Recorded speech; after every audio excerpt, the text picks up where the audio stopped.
Hey guys, welcome back to my video. I just wanted to say I will not be doing more intros. I might, and if there's anything important, I'll be doing at the outro. So yeah, let's just get on to this.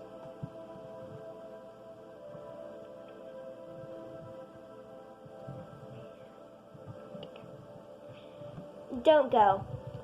Shota, baby, please, can you at least think about it? I asked as Shota looked back at me with a glare. My answer is no, and stop calling me baby. It's annoying, he said as I flinched back a little, but I didn't make it obvious. But he cut me off with a glare. Just go back to your patrol, Ryan. You're being annoying, he said as he walked away. I crossed my arms and fought back the tears that wanted to escape.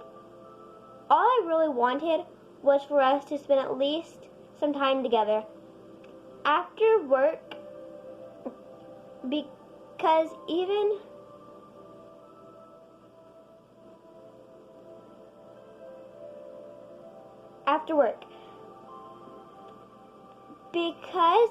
though the both of us were in a relationship together, we didn't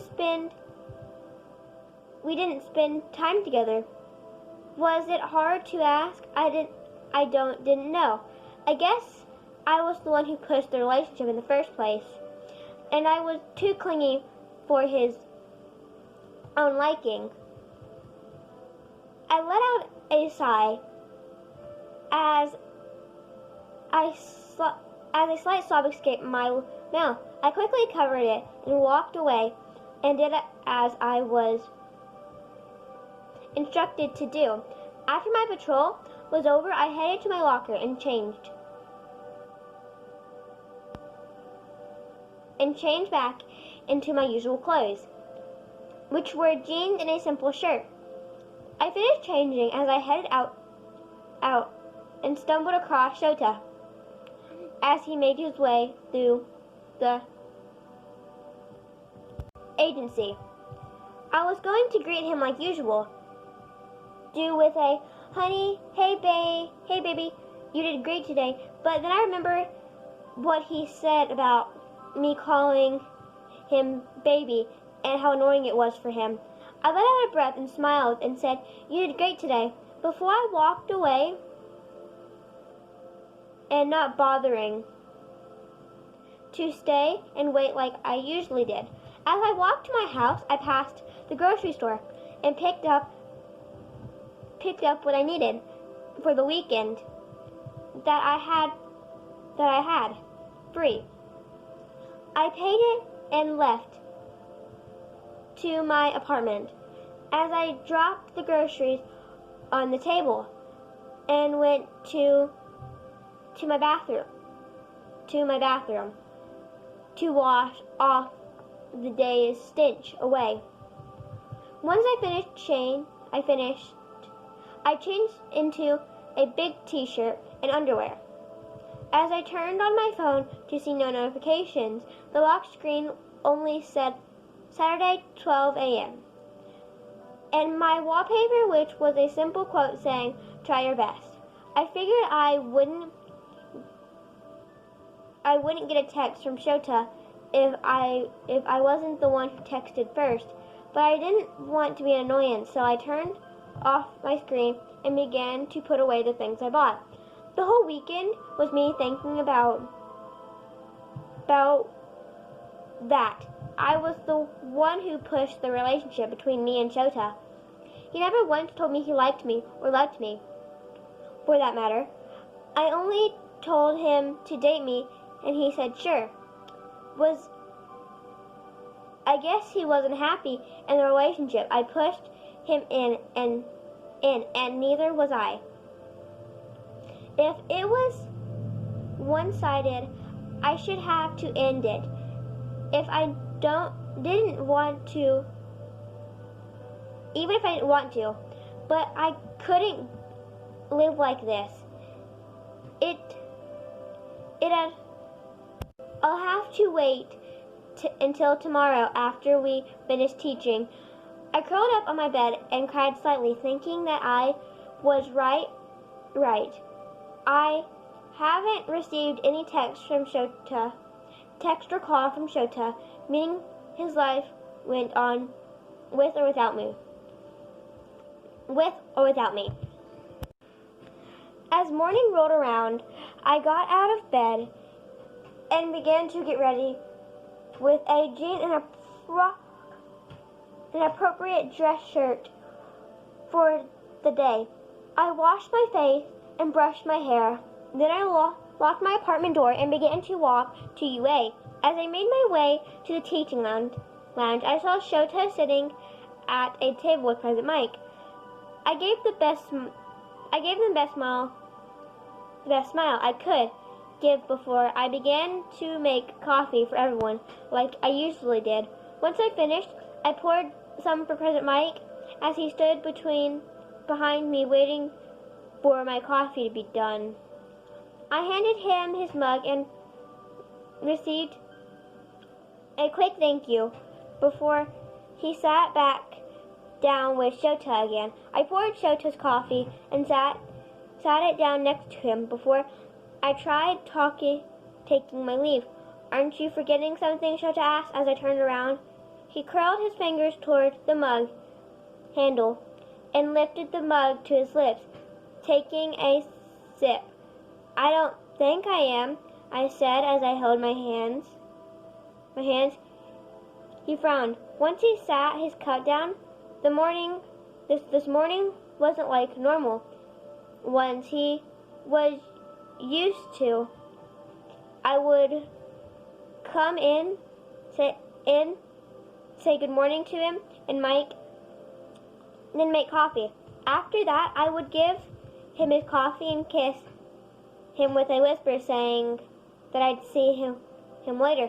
President Mike cleared his throat and said bye to both men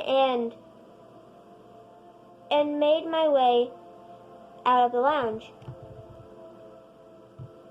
I made my way towards the nurse's office and began to clear and clean everywhere. Any useless junk laying around. After I finished, I sat on my desk and began to finish paperwork I hadn't finished the day before. I let out a sigh of relief because it was lunchtime. Recovery girl came into split shifts. You can head on home early. I'll take it from here, YN, she told me as I nodded. I thanked her. Usually my lunches would be with Shota in the classroom, but since I could head home early and take a few hours of sleep for my night patrol, I headed home. I know I'd talked to Shota during there. I was making my way out of the nurse's office when I ran into President Mike and Shota. Heading off to lunch, young lady? Or man, whatever, whoever you are. Mike asked. I shook my head no. I'm heading home. I figured I could get a few hours of sleep before I needed to go night patrol. And as he nodded, I didn't even receive a glance. I didn't even see a glance as I began to walk away toward the entrance. YN, I heard Shota shout as I felt my heart drop for a second, but I continued walking until I tripped in a scarf.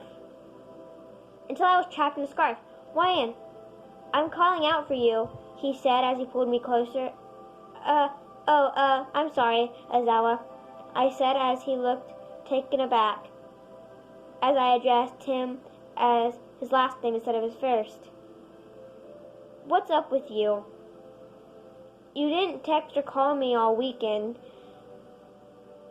and now you don't even kiss or address me by your usual pet names, he said as I looked at him and bit my lip. I wanted to talk about this later, I said as he looked me confused. Talk about what? You're not making sense, he said as he unraveled his scarf around me. Nothing. We'll talk later, I said as I tried to walk away, but he took my wrist in in his hand and stopped me. "We are talking right now," he said as he held my wrist tightly. Okay, fine," I said as I took a deep breath and spoke again. "We should break up," I said as I looked at him. He took a step back and let my wrist go. "Wait, why?" he asked as I sighed. "I'm the only one who started the relationship without knowing how you felt. And the past actions, I guess, you didn't feel the same? It's fine, I understand. You were only trying..." He cut me off. "Shut up," he said as I furrowed my eyes. "You're a fool if you think if I don't recognize reciprocate your feelings the same way. I was a douche Friday night. I apologize. I took out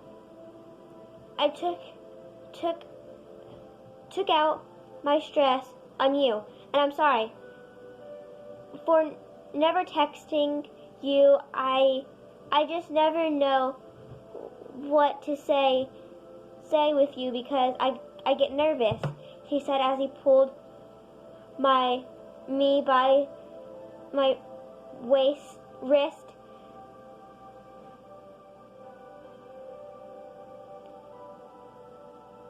By my waist. "Don't go," he whispered as he lifted his hands to cup my face and pull me to his lips. "I love you, YN," he whispered as I nodded and cried a little as he wiped my tears away. "I love you too, Shota," I said as I brought him to another kiss.